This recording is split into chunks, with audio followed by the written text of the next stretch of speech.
Good evening and welcome to News Review. Next week sees the UK go to the polls in their general election, but closer to home we learned more about the slate for the GSD and GSOP Liberals in the upcoming elections here. Two former members of the Financial Services Commission's board could form part of the next GSD election lineup. The brother of the party leader, Nigel Feetham, and former chairman of the bar, Robert Vasquez QC, are being touted as potential election candidates. Meanwhile, GBC understands that the party will be unveiling its new potential candidate, accountant Roy Clinton, following an executive meeting next week. No one knows when a general election will be called, except for the Chief Minister and, apparently, his wife. But at last week's poll published by GBC revealing a potential landslide election victory for the GSLP Liberal Alliance has sparked widespread speculation that a general election could be called sooner rather than later. The GSD is responding to that possibility by lining up its potential candidates and getting ready to unveil some new ones. Some names won't surprise anyone. From the current opposition bench, party leader Daniel Feetham and his deputy leader Damon Vocino will be the first names on the list. Edwin Reyes and Selwyn Figueras are also expected to renew their candidature.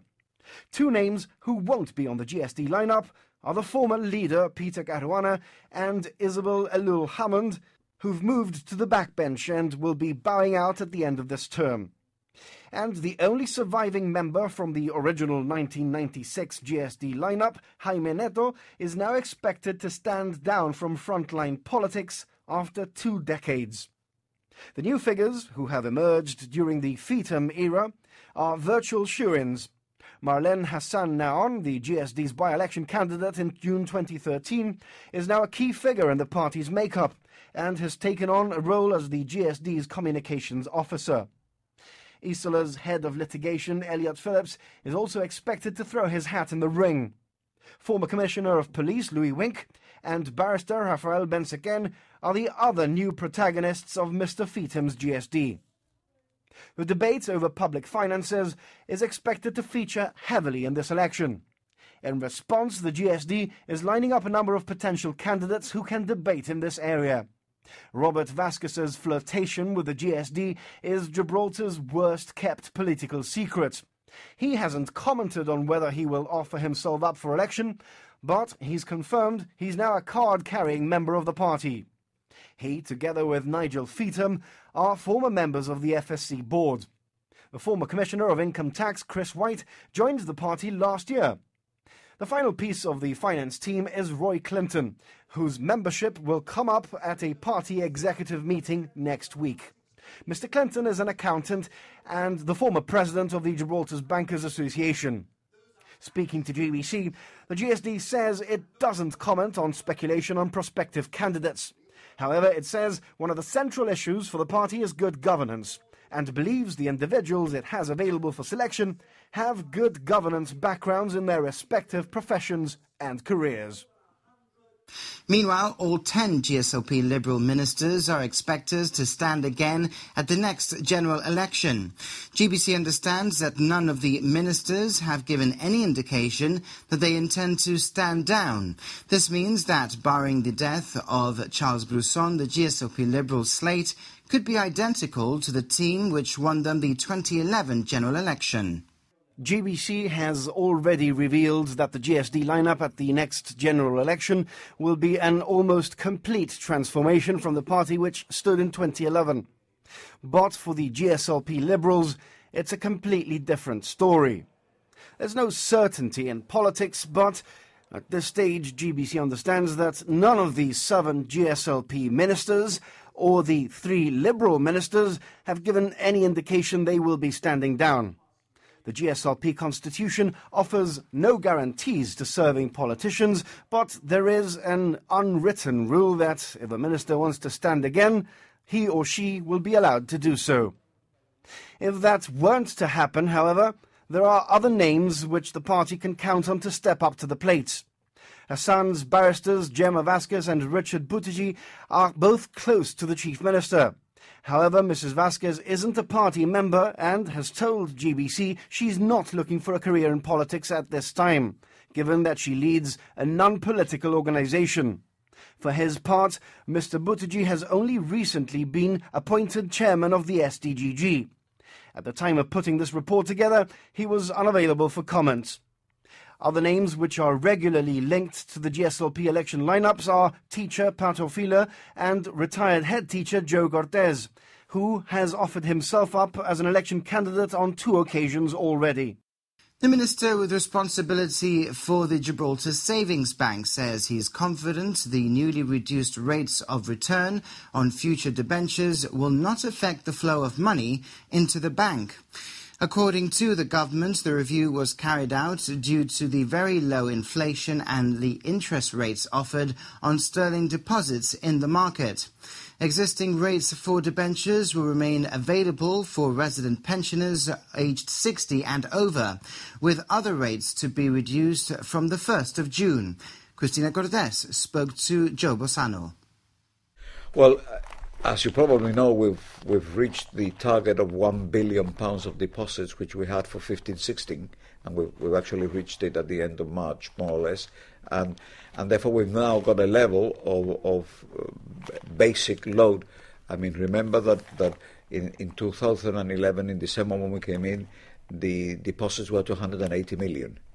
We brought 10 million in the first 3 months between December and March 2012, and it's been growing every year, and the profits have been growing. The rates that we've got are well above what the competition is offering in other savings institutions, and therefore we believe that what we are offering is so attractive that we can afford to reduce our rates slightly for new depositors. Everybody that's got their money in debentures and so forth, they've all got dates, and those maturity dates means that their rates are guaranteed.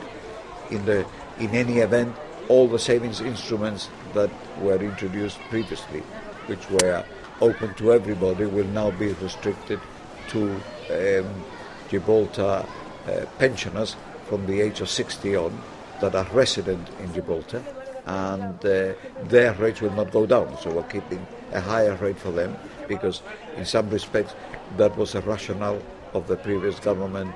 Although it was open to everybody, when they explained it initially, they explained that these rates were being kept higher in order to provide a better home for people's savings, particularly on retirement. So effectively we believe that the money will keep on coming in at a sufficiently high rate for us not to have to offer more than we need to if we're going to get money coming in from outside Gibraltar, and therefore the profit margins of the savings bank may improve. I mean, we're working now on a margin of 1%, which means, for example, on £1 billion, we make £10 million. Right? That's a very slim margin. I mean, most banks work on 2 or 3% difference. So it's a business decision, if you like. We have given advance notice so that any local people that are planning to put their money in have got a period when they can still do it and get the rates that exist now, and the new rates will come in on the 1st of June. But I think it's important to emphasize 2 things: the protection of resident pensioners on the one hand, and the fact that everybody that's got a fixed debenture maturity date, their rates will not be touched. Are these lower returns indicative of lower risk? No, it's not related to risk. It's related to the market. I mean, the savings bank is a very risk-free institution. First of all, because we've got something that was introduced by me in the law of the savings bank way back in 2012, which is that the reinvestment of that money has to match the maturity profile of the money. What does that mean? It means that, for example, if of the 1 billion that there is half that is money that is there for 5 years, then we can reinvest it for 5 years. So that always, apart from the solidity of the investment which we reinvest that money in, the date of the maturity will always match. Because one of the big elements in financial crisis affecting banks, normally, historically, is what is called the liquidity crisis. And the liquidity crisis is because your deposits are very liquid, that is to say they are very short maturities, but your lending is long term. So banks make their money principally because you put your money in the bank account, in your current account or your deposit account, and then the bank may lend it on a mortgage for 20 years. Well, look, you can take the money out tomorrow, but they cannot go back and say to the guy with the mortgage, you give me back the money tomorrow. So if people lose confidence in a bank and they start drawing the money out, the problem the bank always has, historically, in every country in the world, is that if that happens, they cannot get hands on the money. They may have assets that are more than enough to cover their liabilities, but the assets are not liquid. We avoid the risk of a liquidity crisis by matching deposits with investments in terms of maturity dates. So there is very little risk. In any event, the savings bank itself has now built up its own reserves, which were £1,444.51 in 2011, and are likely to be in excess of 20 million when the accounts are finally audited at the end of March. And the third factor of safety is that if all that was not enough, ultimately under the law, the government would need to guarantee that any depositor would get their interest paid and their capital repaid if there ever was a problem, which there has never been in our very long history in this wonderful old building, and is never likely to be, certainly for as long as I'm connected with it. I will make sure that the savings of our people are safe. Remember the dead, fight for the living. That was the message delivered by Unite the Union in Tuesday's commemorations of Workers' Memorial Day. The Governor, Sir James Dutton, laid the first wreath at a ceremony in the lobby of Parliament. He was followed by the Chief Minister, who also spoke of the importance of adequate health and safety standards at work. Representatives from the military, the essential services, religious leaders, parliamentarians and, of course, trade unionists all remembered those who died in the workplace with a 1-minute silence this morning.